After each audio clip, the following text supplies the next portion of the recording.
নমস্কাৰ, পুনৰবাৰ সকলোকে স্বাগতম জনাইছোঁ মোৰ ইউটিউব চেনেললৈ। আজি মই আপোনালোকৰ লগত শ্বেয়াৰ কৰিম অসমীয়া পদ্ধতিৰে বনোৱা এটা পাতত দিয়া মাছৰ ৰেচিপি। তেন্তে বলকচোন দেৰি নকৰি ভিডিঅ'টো আৰম্ভ কৰোঁ। প্ৰথমতে মই মাছখিনি দেখুওৱা ধৰণে বাছি লৈছোঁ। এইখিনি ভালদৰে বাছি নল'লে তিতা লাগিব পাৰে, সেইবাবে এইখিনি ভালদৰে বাছি লৈছোঁ। তাৰপিছত মই এইখিনি ধুই মেলি চফা কৰি লৈছোঁ। মাছখিনি পাতত দিবৰ কাৰণে মই ব্যৱহাৰ কৰিম কলপাত। কলপাতখিনিও মই ধুই চফা কৰি তাৰপিছত দেখুওৱাৰ ধৰণে জুইত সেকি লৈছোঁ, যাতে মাছখিনি পাতত দিলে কলপাতখিলা ফাটি নাযায়।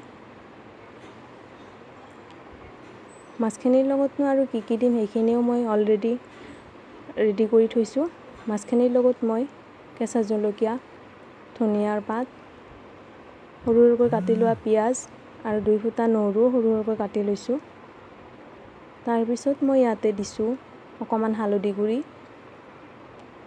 এইখিনি নিদিবও পাৰে, কিন্তু কালাৰটো বেয়া দেখিবৰ কাৰণে মই দি লৈছোঁ। তাৰপিছত মই সোৱাদ অনুসৰি নিমখ দি লৈছোঁ।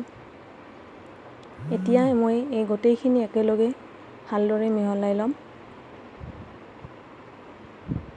আপোনালোকেও বাৰু পাতত দিয়া মাছ খাইছেনে? যদি খাইছে জনাবচোন।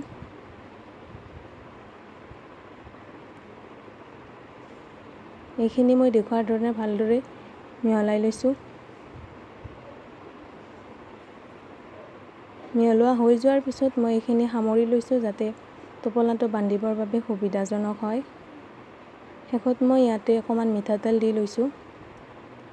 এইখিনি স্কিপ নকৰিব, মিঠাতেল দিলে ধুনীয়া এটা গোন্ধ আহিব। তাৰপিছত মই দেখুওৱাৰ ধৰণে টোপোলাটো বান্ধি লৈছোঁ।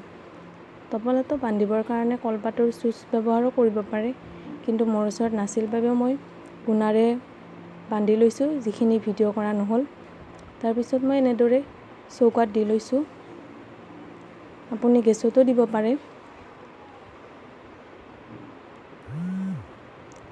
তাৰপিছত মাজে মাজে মই এনেদৰে লুটিয়াই লৈছোঁ, যাতে মাছখিনি ইপিঠি সিপিঠি ভালদৰে সিজি যায়। এইখিনি হৈ যোৱাৰ পিছত মই সাৱধানেৰে সেইখিনি ওলাই এখন কাঁহীত থৈছোঁ। তাৰপিছত এতিয়া টোপোলাটো খুলিম।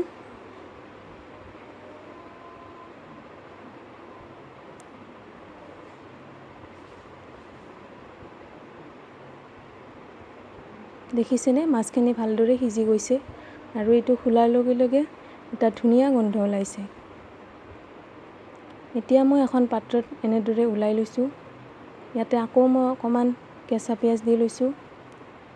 এইটো অপশ্যনেল হয়, আপুনি নিদিবও পাৰে। লগতে মই অকণমান মিঠাতেলো দি লৈছোঁ।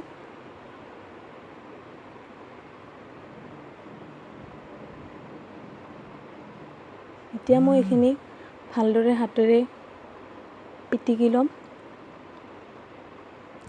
এয়া আমাৰ পাতত দিয়া মাছ ৰেডি হৈ গ'ল। ভিডিঅ'টো কেনেকুৱা পালে জনাব, আৰু যদি ভাল পালে লাইক, শ্বেয়াৰ, কমেণ্ট কৰিব। আৰু যদি এতিয়ালৈকে মোৰ চেনেলটো ছাবস্ক্ৰাইব কৰা নাই, প্লিজ ছাবস্ক্ৰাইব কৰিব। তেন্তে আজিলৈ আহিছোঁ। ভিডিঅ'টো শেষলৈকে চোৱাৰ বাবে ধন্যবাদ।